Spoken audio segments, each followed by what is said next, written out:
Associação Espírita Jesus e a Caridade, em comemoração aos seus 80 anos de fundação, apresenta a palestra da escritora e oradora Eulália Bueno. Boa noite, com muito carinho, com muita gratidão, poder participar do aniversário 80 anos desta Casa de Caridade. É uma grande alegria. Agradeço a Carol a confiança depositada em nosso trabalho. Agradeço a cada trabalhador que aqui está, que não desiste de servir ao Cristo, porque este é o momento em que ele necessita mais ainda de cada um de nós. E digo a Carol, que conheço há tanto tempo, e como nós não somos idosas, podemos dizer que nos conhecemos desde criancinhas, né? Então, parabéns pelo teu esforço, pela fundação da casa e por contar com essas almas, esses corações amigos. Quando pedimos a Carol que nos oferecesse um tema, ela disse que não ia fazer isso, que queria que eu chegasse aqui, sentisse a casa e em cima disso escolhesse a fala. Eu digo a vocês que eu vinha de casa com outra ideia do que aquela que vou realizar aqui. Porque os Espíritos nos convocaram a falar sobre a família. Afinal de contas, a Casa Espírita é uma família que não está unida à toa. Não é porque eu simpatizei com a Carol, ou eu sou amiga de um trabalhador, ou eu moro perto da casa. Não é. É porque nós nos identificamos com os benfeitores espirituais e eles realizaram um trabalho para que nos aproximemos uns dos outros. Nós pertencemos à casa desde o mundo espiritual. E quando olhamos lá fora, que é o lugar onde precisamos exercer o espiritismo, aqui dentro ser espírita é fácil, lá fora não é. Então, nós olhamos para fora e percebemos um mundo atônito, mergulhado em muitas aflições. Nunca vimos tantos deprimidos, nunca vimos um crescente de suicídios, nunca vimos tantas criaturas com diagnóstico de câncer. Então isso, para quem estuda o Espiritismo, estava previsto. Então quando vamos ao capítulo 18 da Gênese, ali vamos encontrar que haverá uma amplitude de suicídios, mesmo em crianças. Também podemos ver sobre isso em Obras Póstumas, na sua segunda parte, Minha Iniciação no Espiritismo, Regeneração da Humanidade. Ali está explícito no século XIX que esse funil de aflições faria com que nós precisássemos resistir para ultrapassar as dificuldades que se apresentassem. E onde começa essa resistência? Na família. Então nós temos visto os laços de família muito afrouxados, as preocupações voltadas para fora do lar, principalmente para a profissão, para angariar recursos materiais e oferecer o melhor à família. Mas o que é o melhor? O que é que nos fez pertencer à mesma família consanguínea? Então nós vamos trazer do livro Ação e Reação, que é da coletânea Vida no Mundo Espiritual, de André Luiz, o 9º livro, na sua 9ª lição, ou 9º capítulo, a história de Silas, recordando aqui que Silas é o auxiliar direto de Druso, que dirigia a Mansão Paz, que é, por assim dizer, um departamento de nosso lar, que nós vemos André Luiz e muitas vezes André Luiz e Hilário estagiando em diversos setores. A Mansão Paz é responsável direto pela lei de ação e reação, ou causa e efeito, e suas consequências na Terra e no mundo espiritual. Então, apresenta-se ali uma série de situações extremamente difíceis, e numa delas, em que Silas, conduzindo André Luiz e Hilário, usa a própria história para tentar demover a ideia de um espírito que já fora vítima de assassinato por algo que o espírita, graças a Deus, não disputa, que é a herança. Então tinha acontecido até assassinato entre irmãos.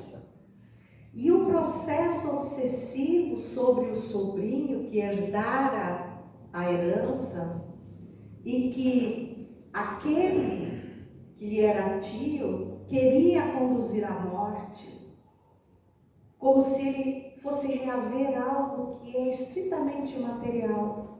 E como não conseguia, Silas conta a própria história.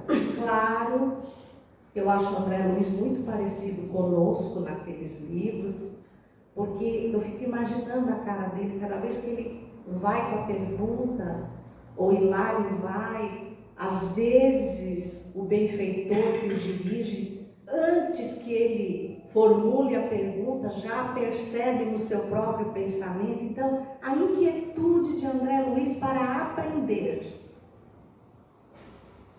E Silas começa a narrar, e André Luiz dizia: não é possível. Ele está pegando uma história tão humilde que está dizendo que é a história dele, mas não, ele é um benfeitor. Ele está abaixo de Druso. Druso é que dirige a Mansão Paz, e vocês vão ver que tem muito com a própria família, a casa espírita, com a própria situação de cada um dentro da casa espírita. E Silas narra então que ele era filho único, de uma família muito bem posicionada socioeconomicamente. A mãe, como as mães daquela época, se retinham apenas no lar e na religião, e ela professava o catolicismo, era participativa. Para os homens, só cabia trabalhar se realmente precisasse da renda. Então, era de muito respeito o homem que só administrava os bens. E o pai de Silas era um desses. Então, formado em direito, não exercera, ele era muito culto, era um homem correto, frequentador de saraus, de atividades culturais. Ele vivia de E a mãe se preocupava porque ela não concordava com isso. Ela achava que o trabalho era essencial para a alma. Até parece que ela era espírita, conhecia as leis morais, conhecia a lei do trabalho, onde diz que trabalho é toda ocupação útil e que nós precisamos exercer para crescer espiritualmente. Então ela tentava por todos os meios semear na cabeça do filho que ele deveria trabalhar, independente da fortuna na família. E não é que Silas escolhe medicina. Então ela lhe diz, medicina é um campo sagrado, é um devotamento, você deve servir, se não precisa do dinheiro, sirva por amor. Mas ela desencarna pouco antes da formatura de Silas e ele se encaminha para os hábitos paternos. Claro, quando foi feita a partilha, ele percebeu que a fortuna que aguardava por ele era muito maior do que imaginava. Muito maior. Então, ele deu asas a usufruir, simplesmente. E de repente o pai, com um pouco mais de 60 anos, decide reconstruir a sua vida. Silas calculou, vai entrar alguém na nossa família? Essa mulher vai levar parte do que me pertence, ela não tem direito, ele nem procurou saber sobre ela, que também vinha de uma família muito bem estruturada. Ele começa a fazer de tudo para que esse relacionamento não dê certo, associa-se a um primo distante dela, um estróina, um jogador, um homem viciado, que queria casar-se com ela para ter direito à sua fortuna. E de repente, os interesses batem, eles começam a combinar até que eles se casam e eles levam o plano trágico adiante. Eles simulam que entre a madrasta de Silas e o seu primo existe uma relação. O primo, convidado por Silas, simula um encontro com ela dentro da residência e Silas se encarrega de trazer o pai para pegá-los em flagrante. Claro que isso aconteceu e gerou uma discussão que se transformou em ódio entre o casal.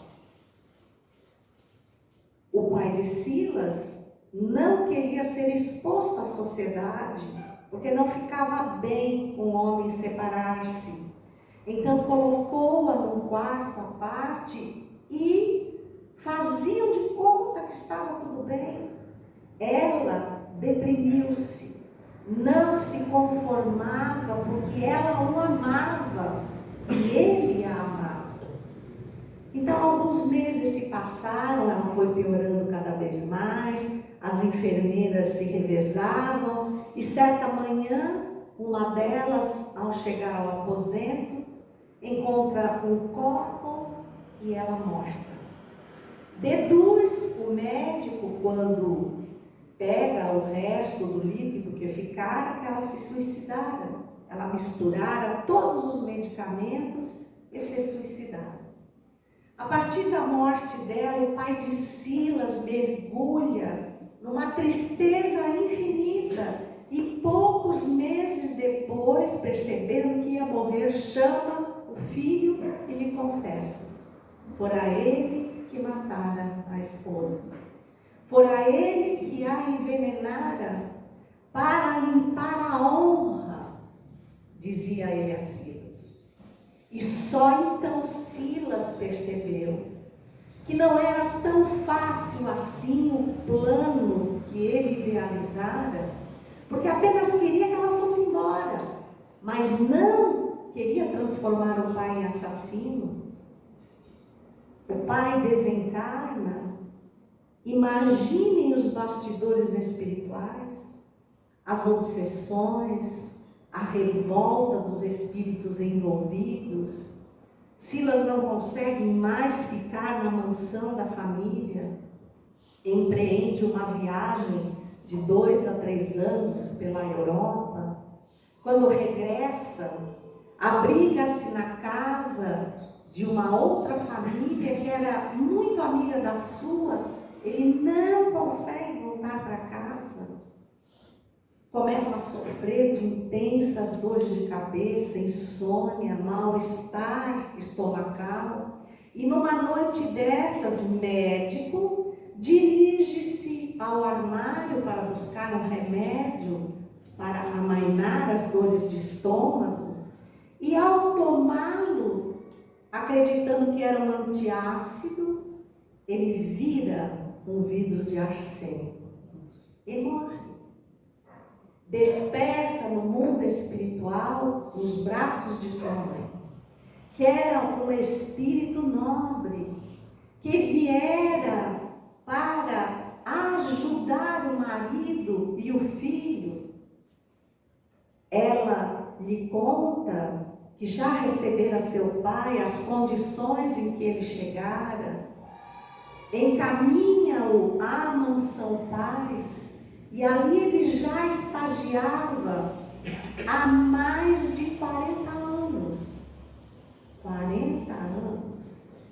E há 30 anos ele tinha o plano ou o planejamento reencarnatório aprovado pelo mundo espiritual para retornar e ressarcir a gravidade dos seus equívocos.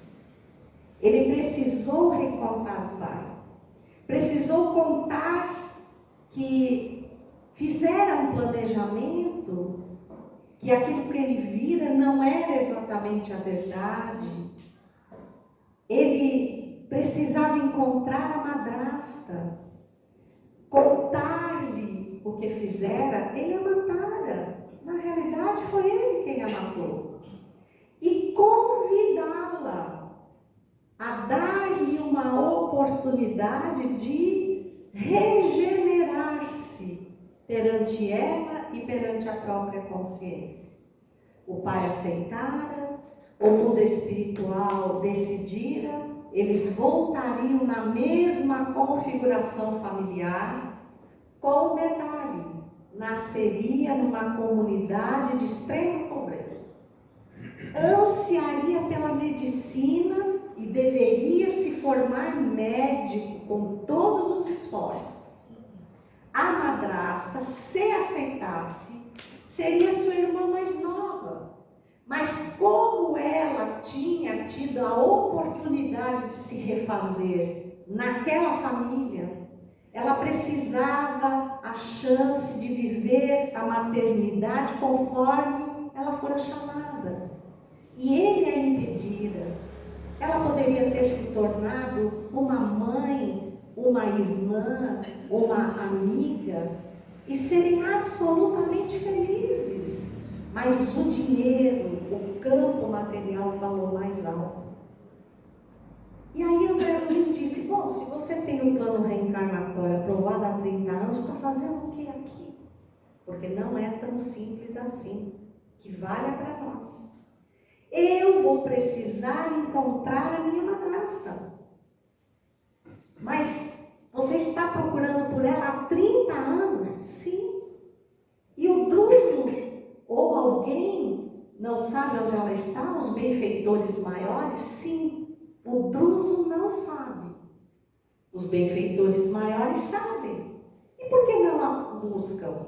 Porque estariam retirando a minha chance de soerguimento, porque ele precisaria contar a ela. Agora, a gente dá uma paradinha aqui para refletir um pouquinho. Para quem quiser saber o final do livro, vale contar que Druso não sabia onde estava a madrasta, porque ele era o pai de Silas. Ele também tinha que achar a esposa, porque ele é na cara. Eles voltariam. Então prestem atenção que a gente se recupera servindo. Quando nós pegamos os livros e achamos que todos os espíritos que aparecem na direção de associações na coletânea de André Luiz, a gente se engana.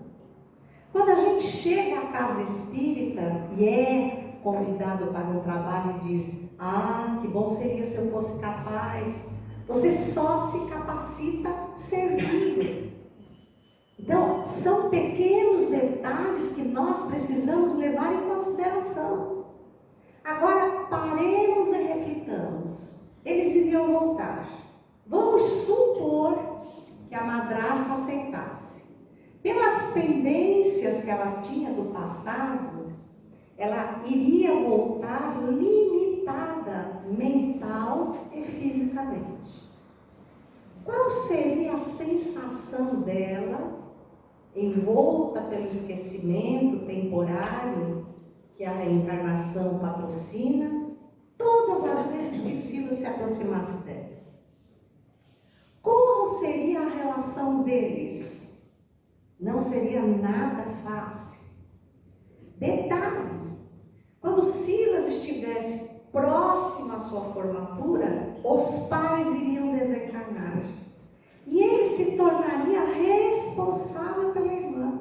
Então só teria ele e a irmã. Agora pegue esse exemplo e leve para a sua família. E pergunte, olhando para cada um daqueles que convivem dentro da sua casa: quem é aquele espírito que está nosso pai, nossa mãe, nosso irmão, nosso cônjuge, nosso filho?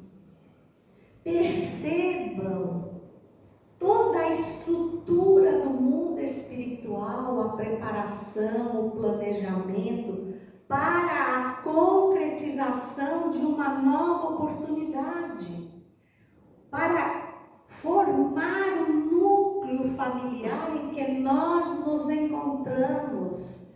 Qual é a finalidade de estarmos todos juntos? Quando isso se repetirá? Quanto tempo demorará depois de voltarmos ao mundo espiritual para compormos um novo grupo familiar e retornarmos com aquela conformação familiar?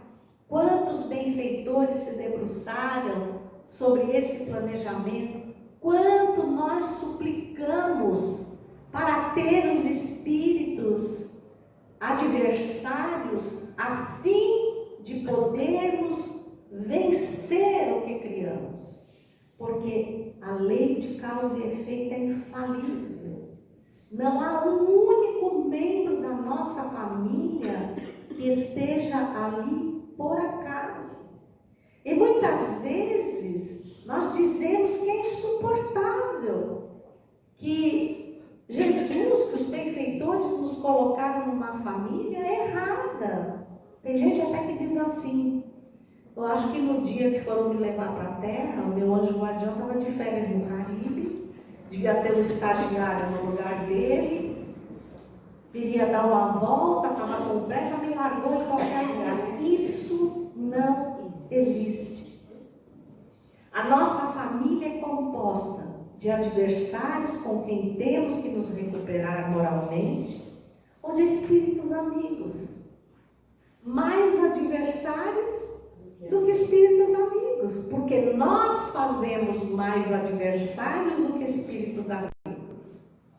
André Luiz, no livro Entre a Terra e o Céu, no capítulo 39, chamado Ponderações, diz assim: a família consanguínea é a micro-humanidade, é um pequeno grupo da humanidade, e a humanidade é a nossa macrofamília.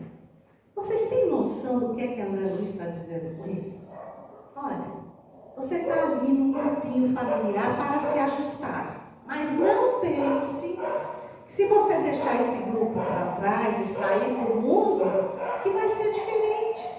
Os testes que você teria que passar por aquele grupo, você vai passar fora. Porque a sua família, de forma geral, é a humanidade. Ou a família do Cristo. Porque é Ele que dirige essa família. E ela é composta do quê? De espíritos imperfeitos, cuja casa é um planeta de expiações e provas. Não estamos num mundo feliz. Não estamos num mundo celeste ou divino. Estamos a todo momento sendo desafiados para vencer as nossas más inclinações. Não estamos sob a pena de talião, nem sendo castigados, apenas desafiados a nos tornarmos diferentes. E o resultado do nosso pouco caso com a família é que compõe todos os fatos que nos assustam lá fora. Porque o criminoso, ele tem uma família. O dependente químico, ele tem uma família.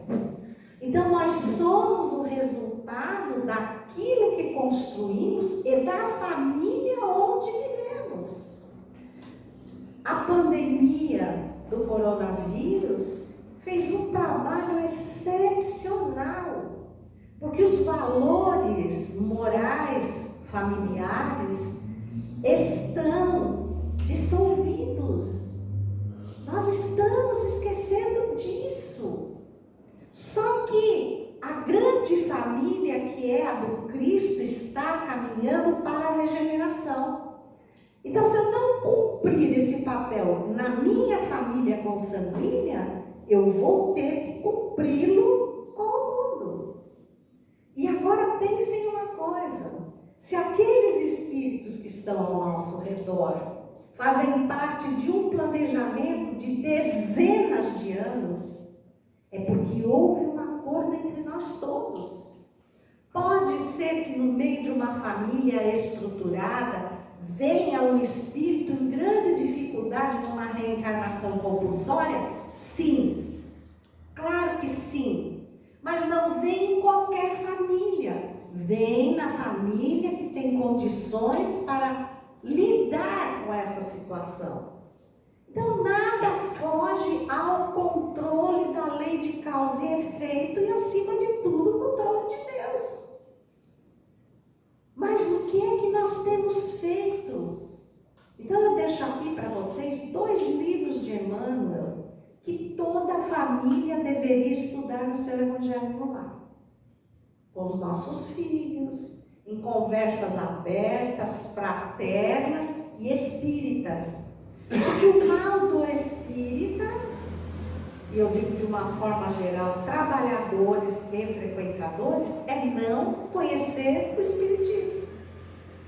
Se perguntarem para nós, coloque aqui o que é o espiritismo. Você vai dizer: ir ao evangelho, tomar passe, colocar o nome na vibração. A gente sintetiza uma doutrina que nos abre horizontes explicando exatamente por que nós estamos aqui. Qual é a finalidade da nossa reencarnação. E nós nos desesperamos. A pandemia lançou o desespero geral para quem não conhece o Espiritismo. Porque se você pega o Livro dos Espíritos, no seu livro 3, Leis Morais, e você vai à lei de destruição, então veja, a destruição é uma lei. Ah, mas, puxa, colocar a destruição como lei? Sim, porque somos nós que criamos essa necessidade de destruição. Então lá está, flagelos destruidores, que às vezes, infelizmente, tem que vir um flagelo, porque ele é o resultado do nosso campo mental, das nossas atitudes. E Joana de Ângeles, através de Divaldo Franco, lança em maio de 2020 um livro excepcional, chamado Vidas Vazias, e que no seu capítulo 11, Estado de Transe, ele é muito claro em dizer, olhando a humanidade aturdida, percebe-se que, de certa forma, todos seguem num estado de transe. Olha, estado de transe. Então, ela generaliza que nós andamos conduzidos por espíritos infelizes. Mas como assim? Os meus vínculos morais. O meu descuidado com o ser espiritual que eu sou. Na pergunta 459 do Livro dos Espíritos, Kardec pergunta: influenciam os espíritos em nossa vida? O que eles respondem? Não apenas influenciam, como na maioria das vezes são eles que nos conduzem. Ah, bom, se ele nos conduz, então o que eu vou fazer? Na maioria das vezes são eles que nos conduzem. Prestem atenção, na maioria das vezes, você anda tão distraído com os seus pensamentos, com as suas atitudes, é arrastado pelo modismo que passa na Terra, que você deixa que qualquer espírito te conduza. Então, qual é a moda agora? A moda agora é aproveitar tudo que dá. Nós não temos mais um senso moral. Ou vamos mais longe, nós perdemos até o senso de ridículo. Nós estamos querendo aproveitar o tempo ao máximo. Então a pandemia veio e nos disse assim: perceba como a sua vida é frágil. Então, aproveite-a para cuidar do espírito que é. E nós, extremamente materialistas, deduzimos: a vida é extremamente frágil, vou aproveitar ao máximo que eu puder. E aí nos permitimos tudo. Nunca se desfizeram tantos casamentos, nunca se diluíram tantos laços familiares. E olha que o vírus nos mandou para casa. Então era tamanha a gravidade que ele nos mandou para onde? Para o primeiro grupo, o grupo essencial para a minha reencarnação. É ali que eu tenho que fazer a minha prova de valores. Emmanuel, nos livros Vida e Sexo, que eram os dois que eu vinha falando, e Pensamento e Vida, 2 livros pequenos, ele nos traz lições excepcionais. No Vida e Sexo, no capítulo 17, Aborto, ele diz assim: de todos os institutos sociais da Terra, o mais importante em relação ao caráter moral é a família.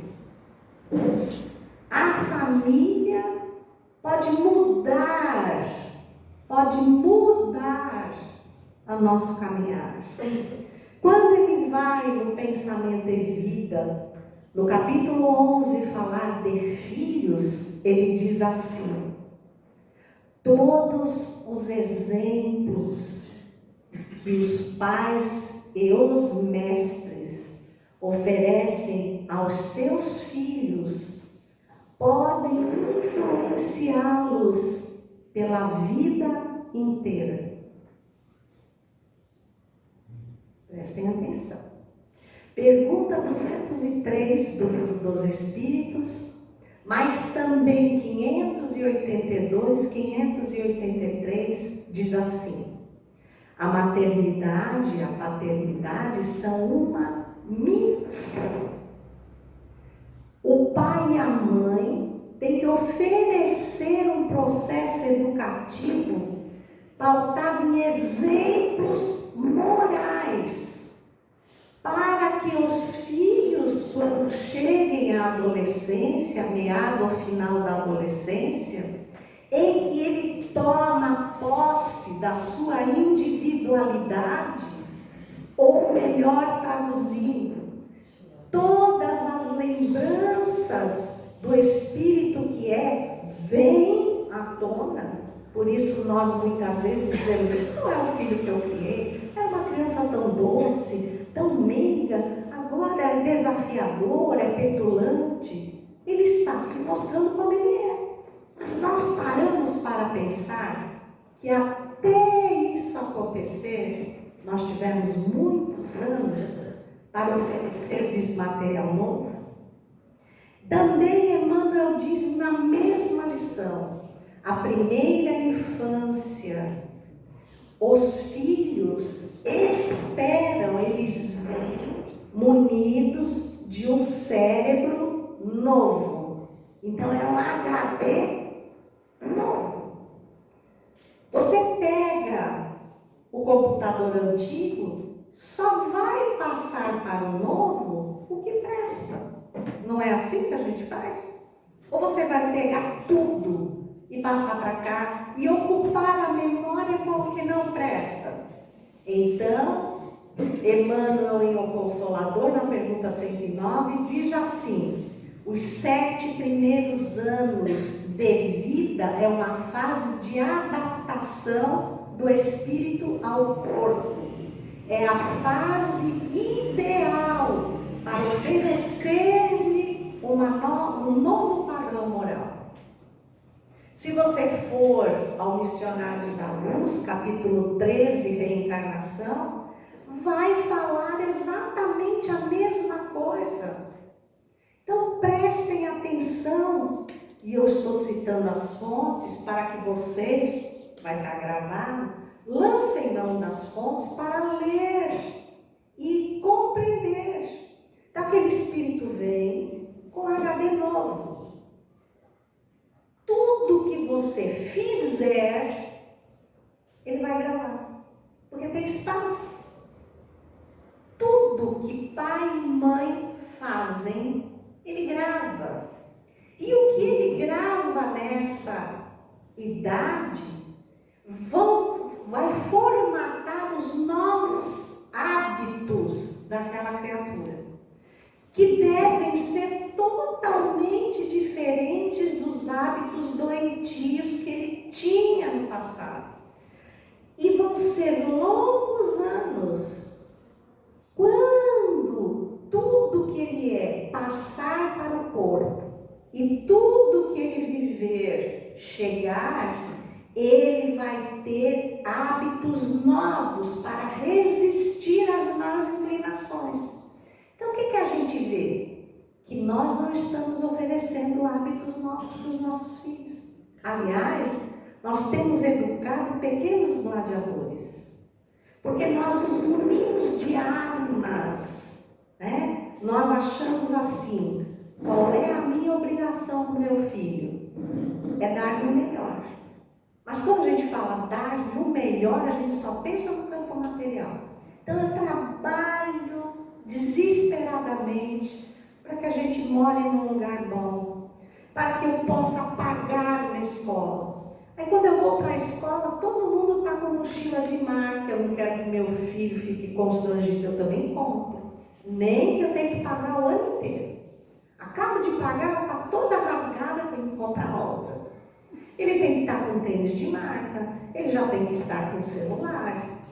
Como o meu trabalho me exige muito tempo fora de casa, eu contrato um funcionário, uma funcionária bem capacitada, bem remunerada, que vai fazer às vezes de cuidador.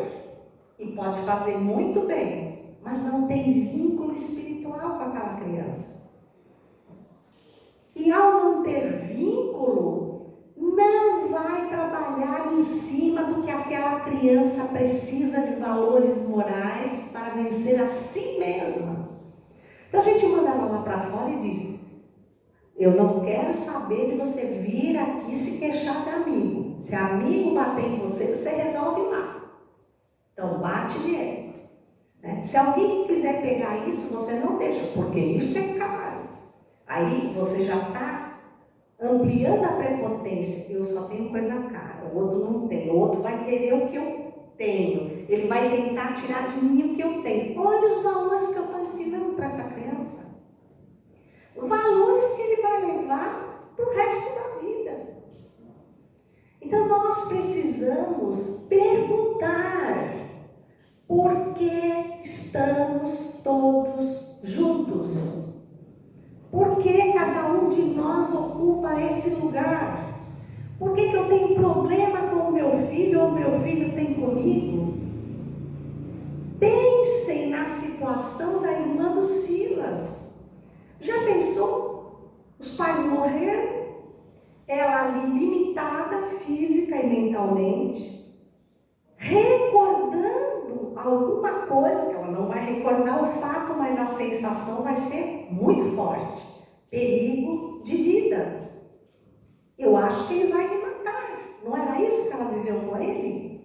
Talvez ela fosse um problemão na vida dele quando ele chegasse perto dela para lhe dar o alimento, ela se pusesse a gritar, a se debater, e nem ela mesma saberia por quê. É por isso que o Espiritismo nos fornece todo o material para entendermos cada condição de cada familiar. E agora a pergunta: e se nós formos os Silas da nossa família? Fulano tem um problema comigo. Eu chego perto, ele me agride, não quer nem olhar para mim. Mas o que você fez com aquela pessoa em outra vida? E o que é que você não está fazendo nessa para provar que está diferente? Então essa inversão de valores, os pais querem preservar a liberdade deles, trabalham a semana inteira, no final de semana querem sair com os amigos, querem viajar, querem assistir um show, porque estão estressados. Aí dão liberdade aos filhos para ir para onde eles quiserem. E o que sobra, o que resta para viver em família? Para ajustar essa convivência a fim de que saiamos vitoriosos em relação ao nosso passado. No excelente livro Memórias de um Suicida, há um momento em que Teócrito, que é o dirigente espiritual do Complexo Maria de Nazaré, vai conduzir 2 espíritos suicidas que estão no manicômio. Para vocês terem ideia, para quem não leu o livro, o manicômio é aquele lugar, talvez o primeiro que o espírito em condição de profunda revolta venha. E eles não conseguiram sair dali. Eles não conseguiam retomar a lucidez. Tal o impacto do suicídio. E pensar que eles foram em direção ao suicídio para se libertar de um problema.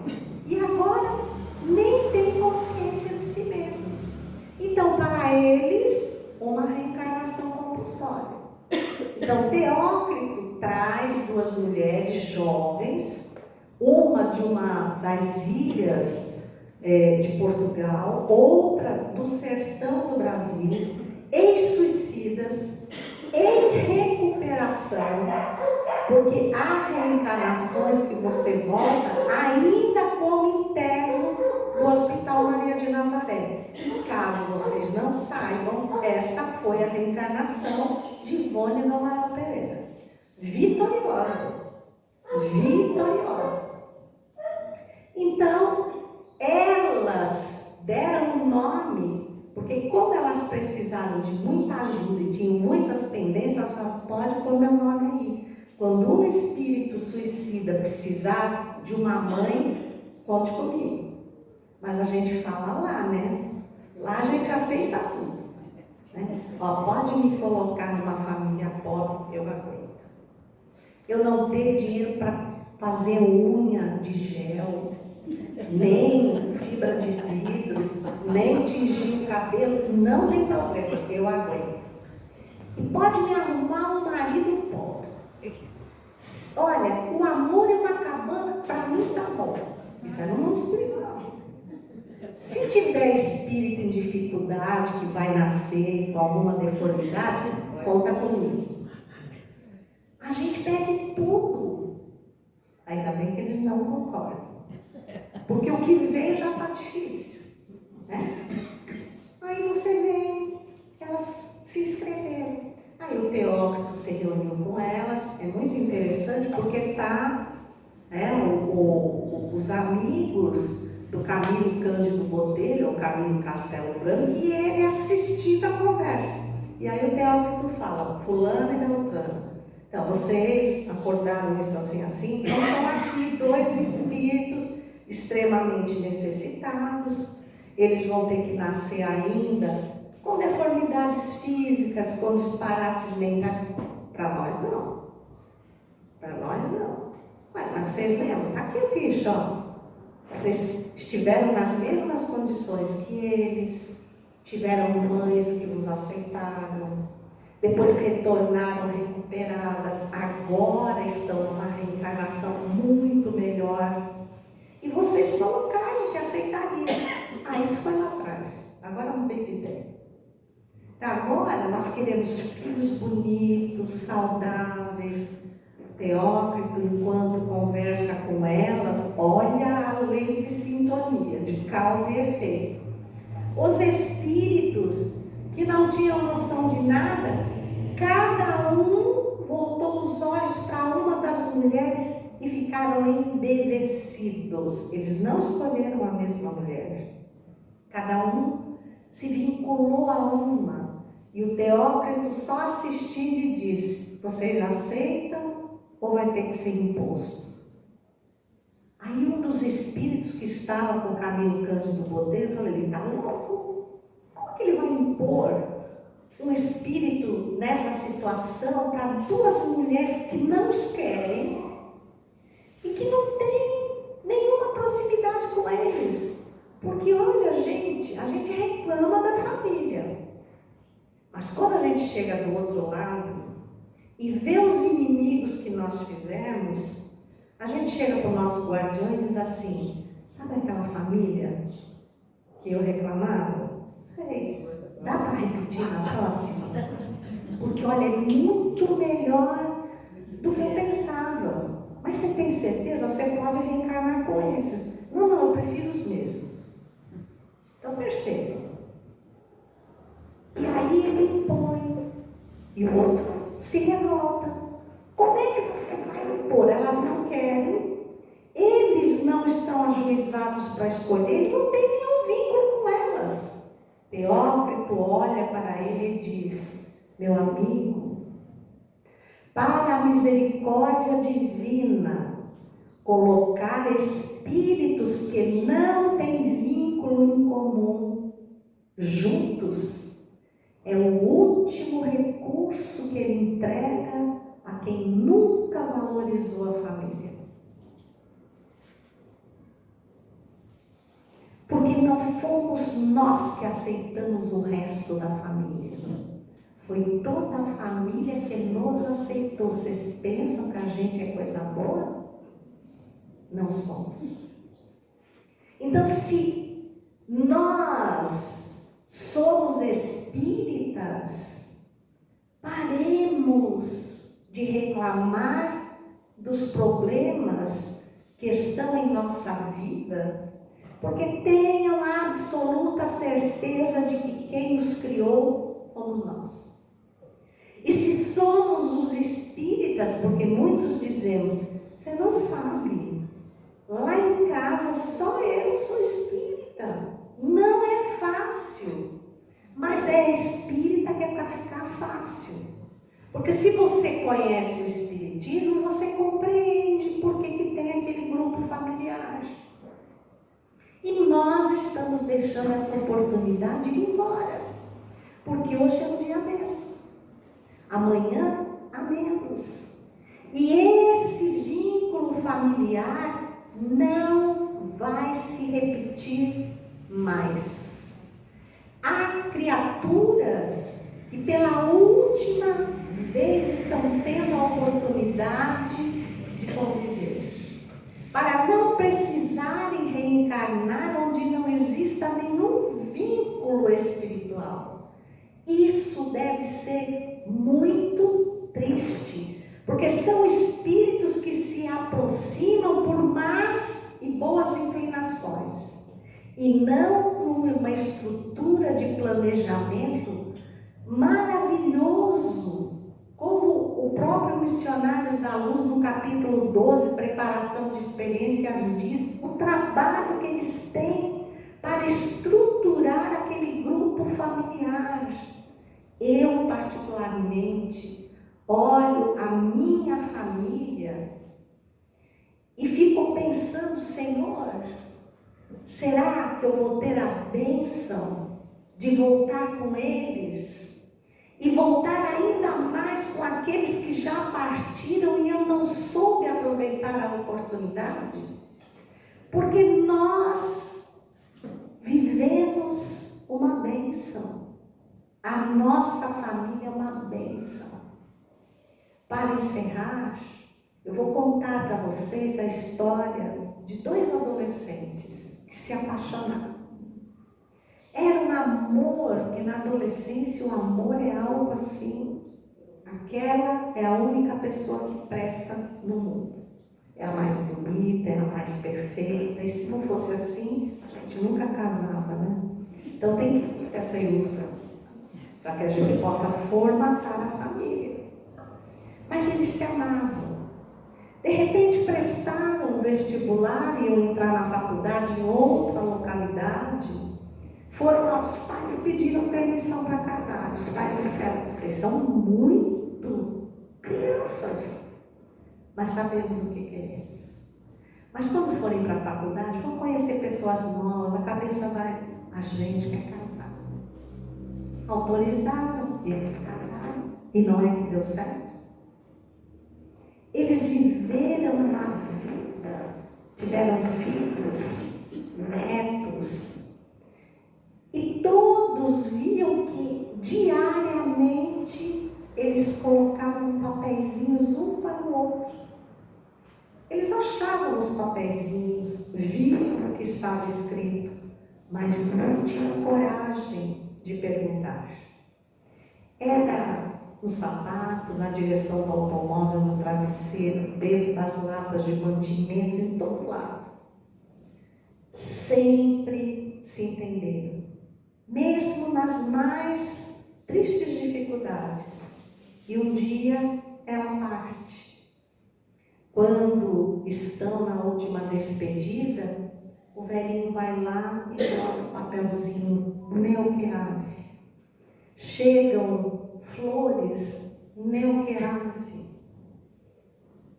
E quando o sepultamento encerra, a neta mais velha, de braço dado com o avô, disse: vô, vocês foram a nossa estrutura. Nos ensinaram a amar uns aos outros cada vez mais. E sabemos que é por conta desse segredo. E eu gostaria que o Senhor me revelasse esse segredo, para que, como vocês, nós honrássemos a família até a hora de partir. As lágrimas do avô caíram, ele tomou as mãos dela, botou a mão no bolso do paletó, ainda sobraram alguns papeizinhos. Ele tomou um e entregou para ela e disse: nós éramos muito jovens, sabíamos que os desafios chegariam, que muitas vezes íamos ter opiniões contrárias, íamos discordar em relação aos filhos, mas nós nunca poderíamos esquecer o motivo pelo qual escolhemos ficar juntos. E graças a isso, que nos lembramos todos os dias, podemos dizer que acabamos como começamos, porque nos firmamos em deixar um para o outro todos os dias a palavra que nos uniu, Neoquirave. Nunca esqueça o quanto eu amo você.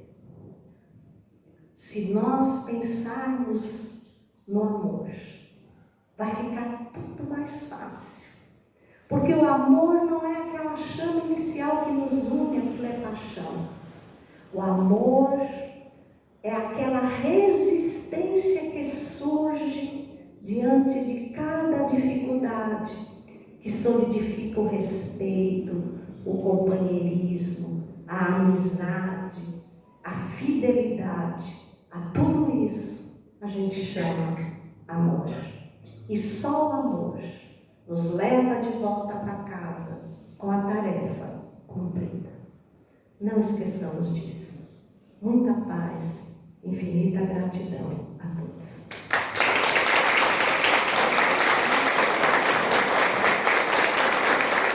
E eu disse para vocês que hoje seria assim uma noite linda para todos nós.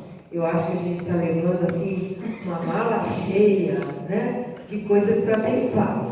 E foi bom ela ter abordado sobre família, porque Jesus disse que enquanto estamos a caminho, nós temos todas as oportunidades para mudar, né? Então nós estamos a caminho. Se há alguma falha na nossa convivência familiar, pensemos nisso, né? Que o amor, ele vai suplantando, vai nos ajudando a viver uma porção de dificuldades que a gente possa ter, que já enfrentou ou que tenha que enfrentar. Então, obrigado, Olânia.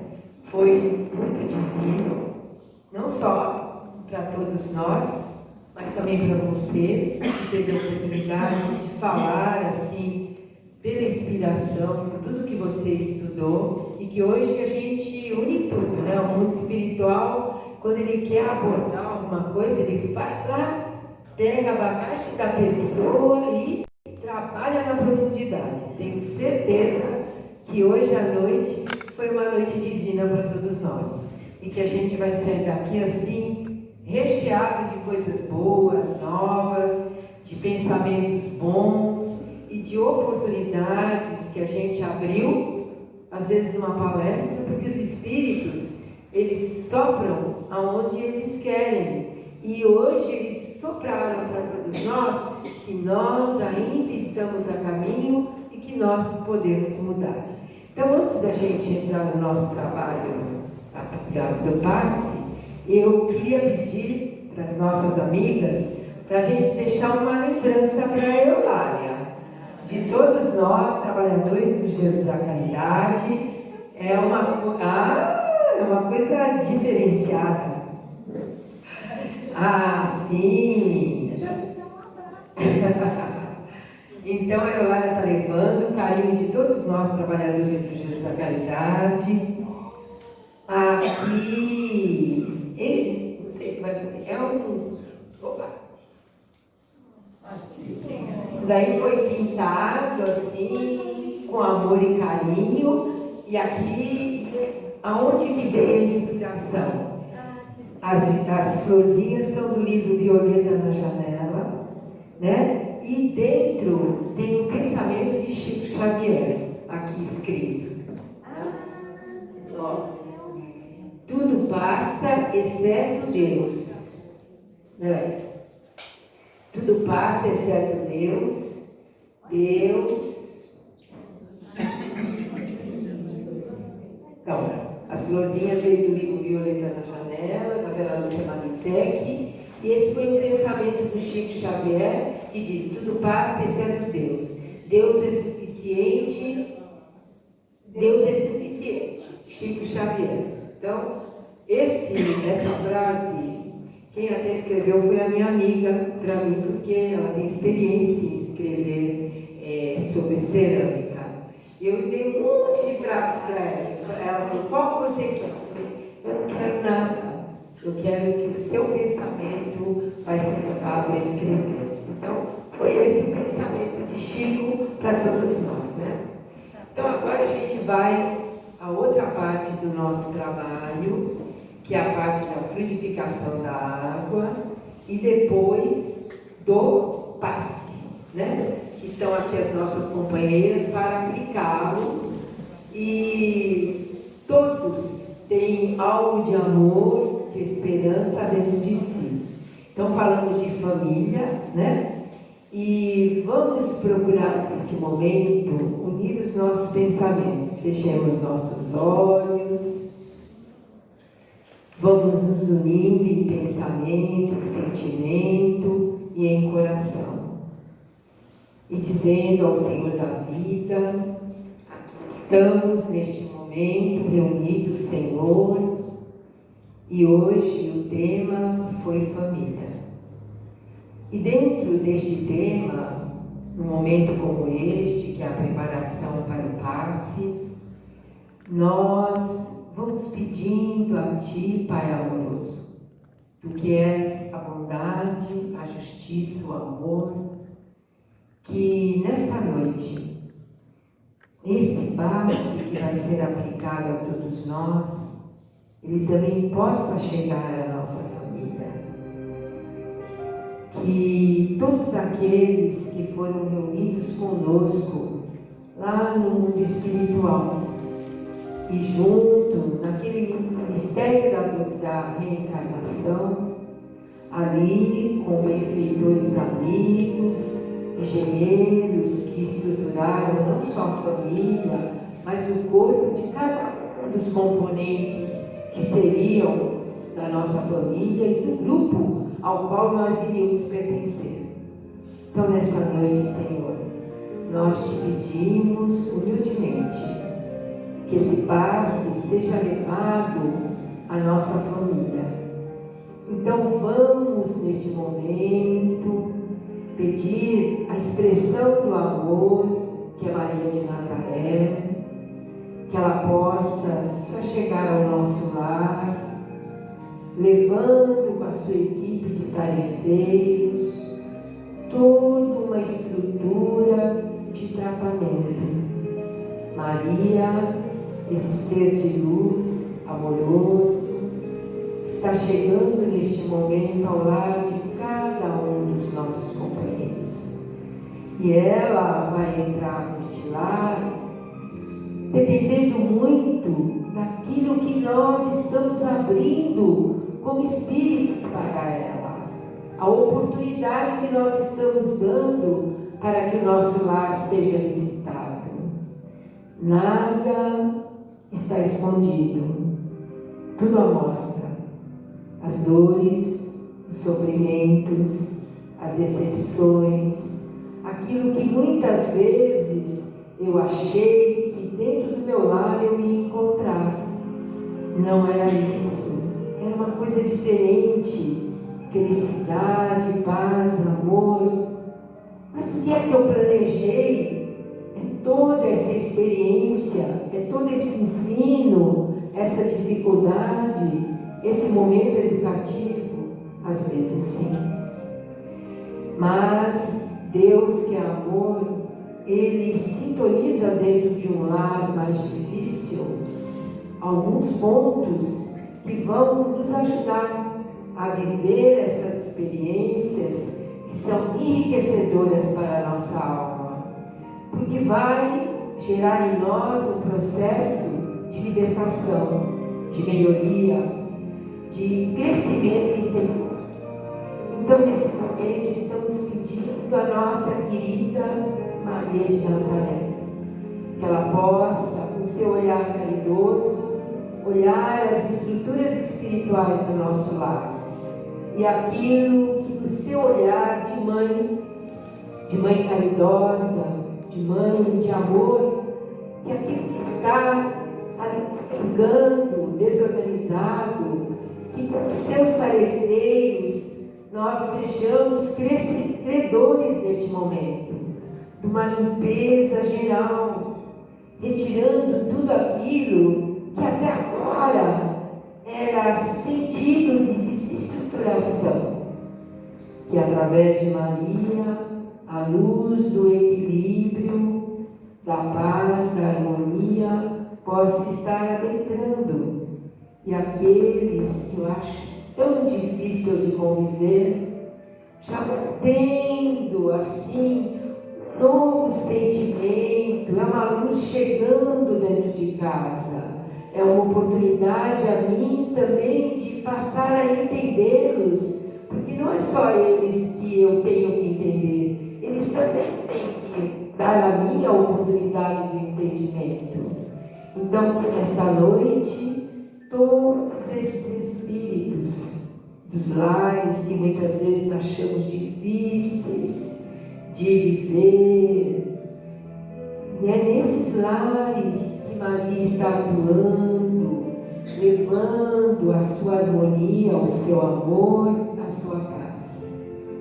E trazendo daqueles lares que são base de paciência, de tolerância, a uma troca. Aquele que tem muito vai dar, vai transmitir àquele que tem menos. Por isso estamos todos juntos numa experiência educativa. A balança tem que estar no nível. Ela não pode nem tender para o desamor, porque o amor é excessivo. Ela precisa estar nivelada. Então, nesta noite, Maria de Nazaré, te rogamos por todos os lares dos nossos irmãos que aqui estão. Faça difíceis com amor, com excesso de amor, que tudo isso possa ser imensamente trocado. E que todos que estão nesses lares sejam tocados pela tua presença de luz, de carinho, de compreensão, de ternura. Rogamos também aos benfeitores espirituais que trabalham na corrente médica, que possam atender a todas aquelas necessidades que às vezes não estão no corpo, mas estão na alma.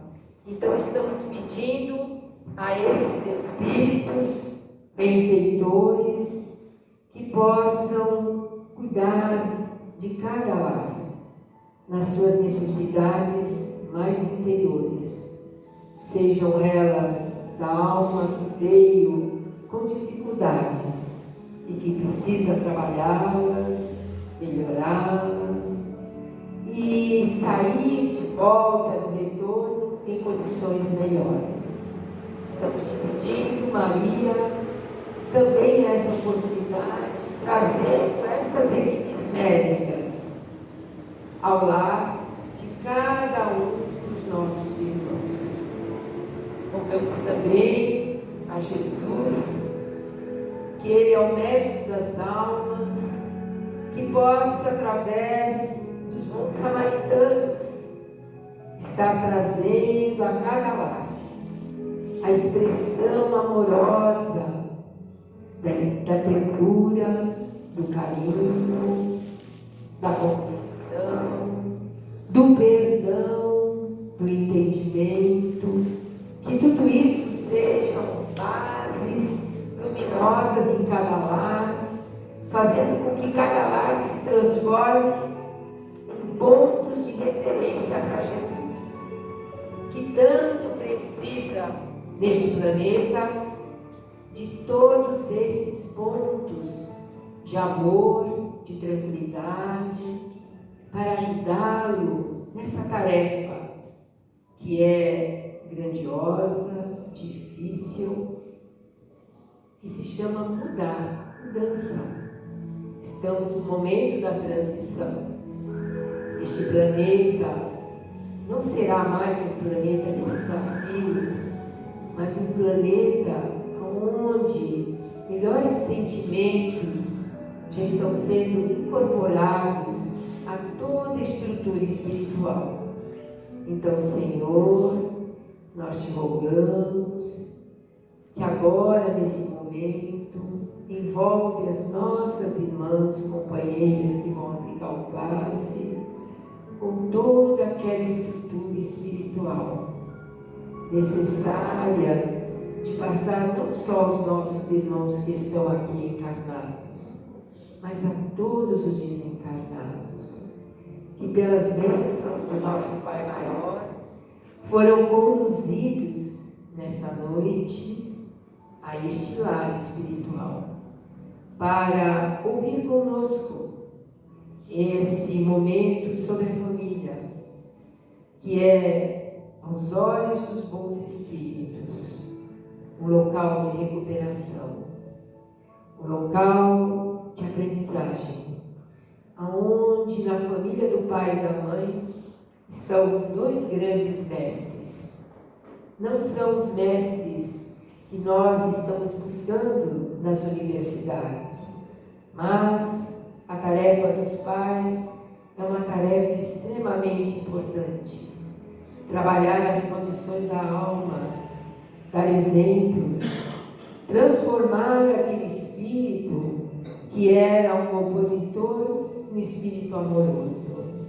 Então, Senhor, este momento envolve todo o magnetismo que essas nossas irmãs vão receber, no momento em que imporem as suas mãos para todos os nossos companheiros que estão aqui. Companheiros esses que não são nossos irmãos consanguíneos, mas pertencem à grande família que se chama humanidade. Vamos ao passe.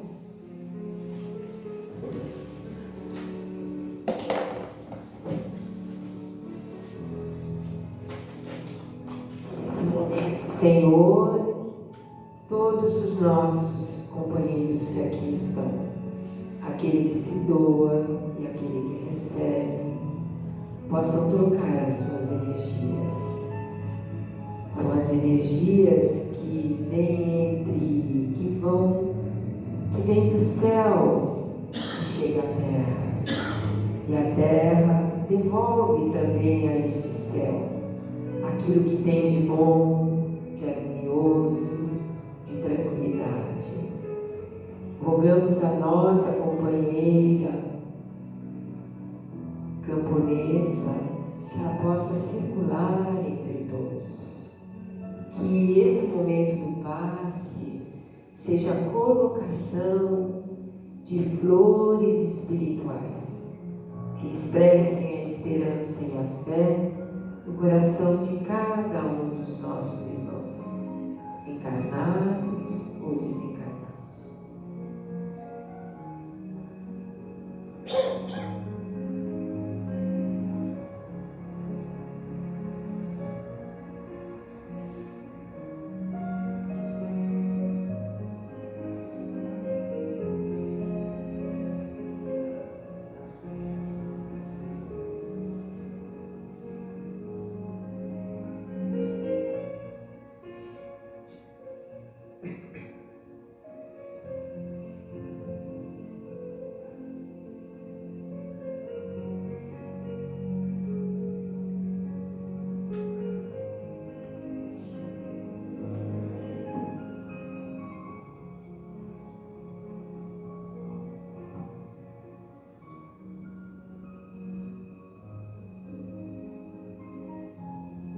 Pensemos com amor em todos aqueles que amamos.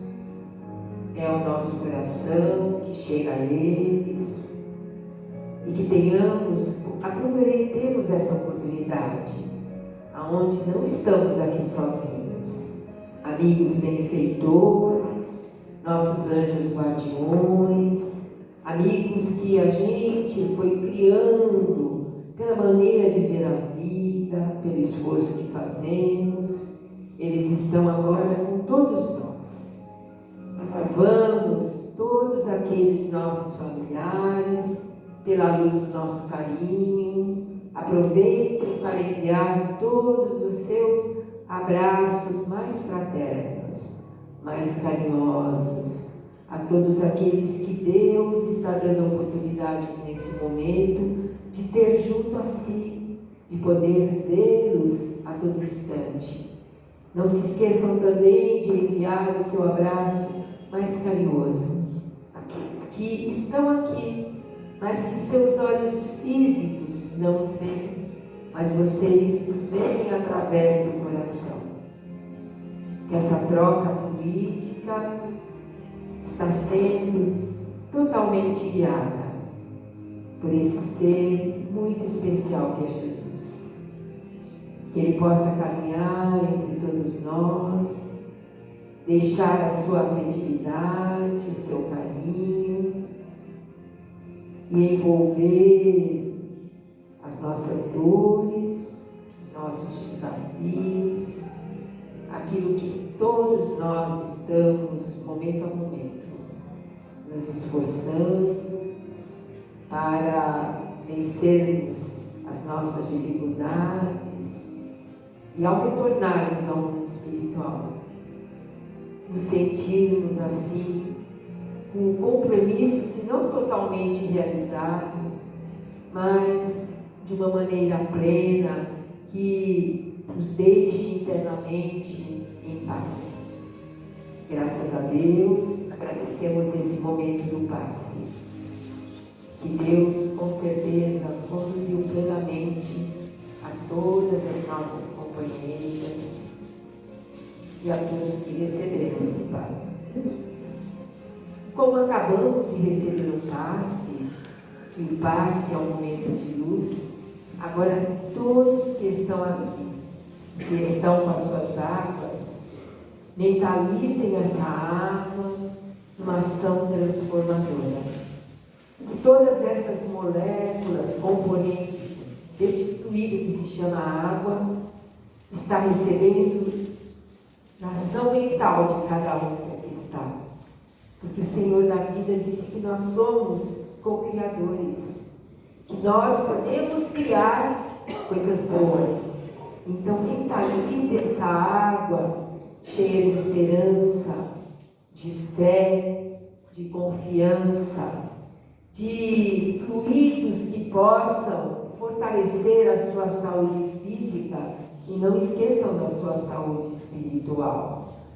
Que ela possa, no transmutar dessas energias, estar chegando depois dentro dos seus lares como um agente de transformação, mas transformar aquilo que está em desorganização emocional para organização afetiva. Permita, Senhor, todo o processo molecular dessa água, sobre o benefício dos benfeitores que estão aqui, possam estar sendo agentes que possam levar ao lar de cada um dos nossos irmãos ações fortalecedoras e equilibradoras. Agradecemos muito ao Senhor da vida, a Jesus, às equipes socorristas que trabalham dentro desta casa, aos espíritos amorosos que há 80 anos fazem parte da corrente Jesus e a Caridade, aos espíritos médicos que não precisamos dizer seus nomes, precisamos senti-los neste ambiente, e eles estão aqui num grande abraço afetivo, envolvendo a cada um de nós, deixando a esperança, a alegria, se curvando em gratidão diante de cada um que aqui está. E essa gratidão é de poder ter a oportunidade de estar assim oferecendo humildemente a sua pequenina contribuição, de estarem aqui 80 anos trabalhando em nome de um Cristo, trabalhando em nome de um amor, trabalhando em nome de um serviço de paz, de carinho, de socorro. Recebam neste momento esse reclinar desses benfeitores que agradecem infinitamente a presença de todos neste lar, numa noite que é uma congregação de energias entre o mundo espiritual e o mundo físico, que possam levar nessa noite os abraços mais afetivos de todos que durante esses 80 anos estiveram aqui servindo, esquecendo das suas dores e oferecendo o melhor de si. Sintam-se efetivamente abraçados em seu coração, que possam levar nesta noite alegria, muita alegria, imensa felicidade de termos aqui a nossa companheira Eulália, com um presente de luz que foi falar sobre a família, e a grande alegria de estarmos todos reunidos nessa grande família que se chama humanidade. Aonde na família humanidade existe um grande olhar que se chama fraternidade, de sermos fraternos uns com os outros. Essa é a grande oportunidade que o Senhor da vida está propiciando a todos nós, de estarmos neste momento encarnados, de todo momento de nos lembrarmos que nunca estivemos sozinhos, que estamos sempre acompanhados de luzes benfazejas, de um grande amor, de uma grande caridade, de uma grande fé. Graças a Deus, Senhor, te agradecemos por este momento divino dentro desta casa. E não há melhor agradecimento que não seja através desse Pai Nosso. Pai nosso que estás nos céus, santificado seja